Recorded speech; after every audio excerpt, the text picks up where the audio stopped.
හරි. ඔයා දැන් මුලින්ම ඔයාගේ ඩයල් පෑඩ් එක ඕපන් කරගෙන හෑෂ් එකේවත් 3යි හෑෂ් කියලා ටයිප් කරගන්න ඕනේ. ඒ කියන්නේ ඩයල් පෑඩ් ඕපන් හෑෂ් එකේවත් 3යි කියලා සර්ච් කරන්න ඕනේ. මේක ඩයලොග් කට්ටියට විතරයි හදන්න පුළුවන්. මේකෙදිලා මෙතන කෝල් කියලා අපි කෝල් කරපුවාම මෙන්න මේ විදිහට තමයි එන්නේ. මෙතනින් රිප්ලයි දීලා දෙක සර්ච් කරන සිංහල කියලා. දෙක කියලා දාලා මෙතන උඩ තිබ්බ රිප්ලයි කියන එක ඔබ කරන ආයෙ මෙන්න මේ විදිහට මැසේජ් එකක් එනවා. මෙතන ආයෙත් ඔය රිප්ලයි කියන එක ඔබලා 92 කියලා ටයිප් කරගන්න ඕනේ. නෙක්ස්ට් කියන එක 92 කියලා ටයිප් කරලා මෙතන උඩ තියෙන රිප්ලයි කියන එක ඔබන්න ඕනේ. ඒ රිප්ලයි කියන එක ඔබවහම ආයෙත් මේ රිප්ලයි දීලා අංක එක දාන්න ඕනේ ලියාපදිංචිය කියලා. එතන ලියාපදිංචි වෙන්න තමයි දැන් තියන්නේ අපිට. හරි. දැන් මෙතනින් අහනවා මේවට එකඟ වෙනවද කියලා. ඔයා මෙතන එකඟ වෙමි කියලා එක දෙන්න. එකඟ වෙමි කියලා පළවෙනි එක. ඊළඟට අපිට අහනවා ටික වෙලාවක් ගිහම මෙන්න මේ විදිහට මෙතනින් ඔයා එක දෙන්න. එක නෙමෙයි 3 ව්‍යාපාර ගනුදෙනු කියන එක.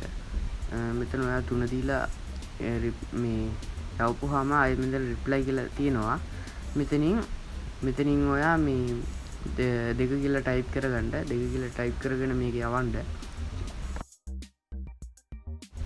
මෙතනින් ඔයා පින් 4ක් කියන්නේ ඉලක්කම් 4ක් ටයිප් කරගන්න ඕනේ. මේක ඔයාලට මතකේ තියෙන එකක් වෙන්න ඕනේ. ඒක ටයිප් කරලා රිප්ලයි කියන එක ඔබන්න. ආයෙ මෙතන රිප්ලයි කියලා ගහලා ඒ නම්බරේම ආයෙත් මෙතන ගහන්න අර පින් 4 තමයි මෙතන මේ 1983 කියලා.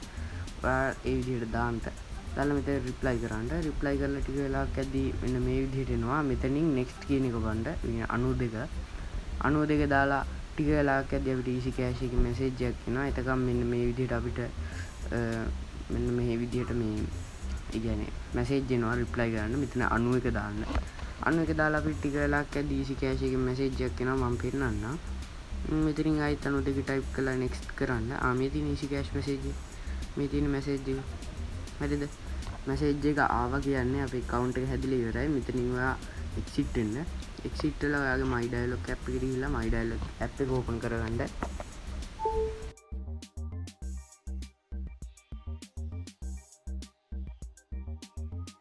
හරි. මෙතන දැන් ඔයා මේ යට තියෙන menu කියන එකට ගිහපුවාම ඔය ගැටේට මෙන්න මේ විදිහට මෙතන පෙන්නනවා easy cash කියලා.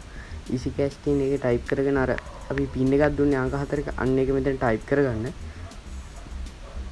ටයිප් කරගෙන ගිහපුවාම මෙන්න මේ විදිහට තමයි තියෙන්නේ. මේ තියෙන මම සල්ලි දාපුවා. දැන් නම් කීයක්වත් නැහැ. ඔයාලට මේකට සල්ලි දාන්න පුළුවන් පොත් කඩේකින් ගිහිල්ලා easy cash තියනවාද කියලා අහලා එයාට මේ ඔයාගේ easy cash තියෙන නම්බරේ දුන්නාම එයා දානවා. සර්විස් charge එක 20ක් ගන්නවා. නැත්නම් කාගිල් ෆුඩ් සිටි වලිනුත් දාන්න පුළුවන්.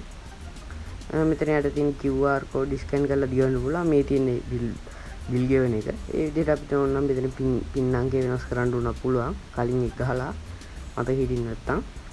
එහෙම තමයි අද මම මේ වීඩියෝ කරේ. එහෙනම් අද අපි යන්න නේද එහෙනම්. අද කියන වීඩියෝ ගැන ඔයා මොකද හිතන්නේ? වීඩියෝ එක ලයික් එකක් දාලා, පහලින් කමෙන්ට් එකක් දාලා, subscribe පාරුත් දාලා. එහෙනම් අපි ගියා. I wanna be the best in the game, invest in my name, check no restraints, I'm obsessed with the pain I ingest.